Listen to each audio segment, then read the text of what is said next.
دنیا جو چاہے کھٹی ہو، خدا کرے خدا کرے خدا کرے میری بھی اور تمہاری بھی، اور اس امت کے ہر کلمہ گو کی دل کی آنکھیں کھلے کہ یہ دنیا جو رو رہی ہے ہماری وجہ سے رو رہی۔ اگر ہم اپنے کام پر ہوتے، ہم اپنی زندگی کے مقصد کو سمجھتے، ہم اپنی جان و مال کی وہ ترتیب بناتے، اسی لیے حضور اکرم صلی اللہ علیہ وسلم نے فرمایا تھا ما انا علیہ و اصحابی، اب تمہیں میرے بعد جس پر میں ہوں اور جس پر میرے صحابہ ہیں۔ اور ایک موقع پر فرمایا علیکم بسنتی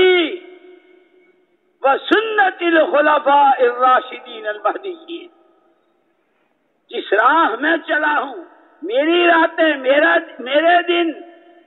میری خلوت، میری جلوت، میری سوچ، میرے آنسو، میری آہیں، میری نمازیں، میرا یقین، میرا امت پر شفقت اور میرا خدا کی مخلوق پر ترس کھانا، میرا علم، میرا عمل، میرا تقوی، میری عفت، میری پاک دامنی، میری سچائی، میری صداقت، میری امانت، علیکم بسنت۔ کیا رحمتیں تھی، کیا برکتیں تھی۔ دشمن خدا قائل ہو جاتا تھا بھئی ان کا معاملہ اور ہے، ان کے تو ساتھ قدرت کا ساتھ ہے۔ اب تو مذاق اڑاتے ہیں، وہ کہاں تمہارا اللہ، وہ کہاں تمہاری نماز، وہ کہاں تمہارا ہم دنیا پریشان ہے ہماری وجہ سے۔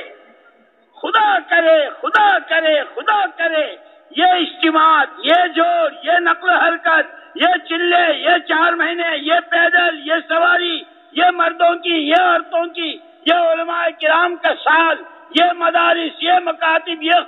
خدا کرے یہ خانقاہیں کہ ان سب کے راستے سے امت کی جان و مال اور امت کی صلاحیتیں وہاں لگے جہاں محمد صلی اللہ علیہ وسلم نے اپنے زمانے میں صحابہ کی لگوائی تھی۔ اصل ہماری جان کے لگنے،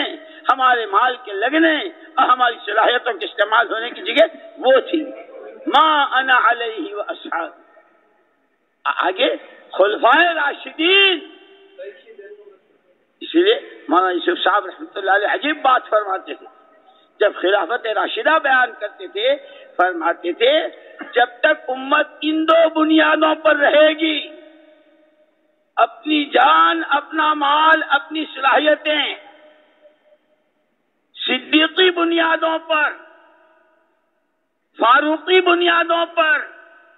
خدا وہ کر کے دکھائے گا۔ اللہ تو آج بھی وہی ہے جو حضور کے زمانے میں تھا،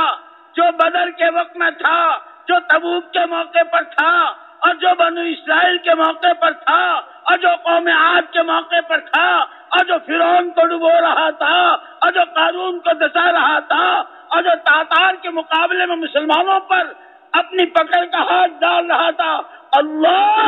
الآن کما کان، آج بھی وہ اپنی اسی قدرت کے ساتھ فرماتے تھے کہ صدیوں کے بعد اللہ نے یہ سادہ اور آسان ایسی محنت دی ہے کہ جو کسی گروپ کے ساتھ، کسی قوم کے ساتھ، کسی برادری کے ساتھ، کسی خاندان کے ساتھ، کسی شخصیت کے ساتھ، کسی کے ساتھ مخصوص نہیں۔ جس نے کلمہ پڑھا اللہ کی توحید کا اور جس نے کلمہ پڑھا محمد صلی اللہ علیہ وسلم کی رسالت کا، وہ ذمہ دار ہے، اسے یہ محنت کرنی ہے، اس محنت پر جان کھپانی ہے، اس میں اپنی مہنگی سستی لگانی ہے، اسی کو سوچنا ہے کہ ہر ایک ذمہ دار ہے۔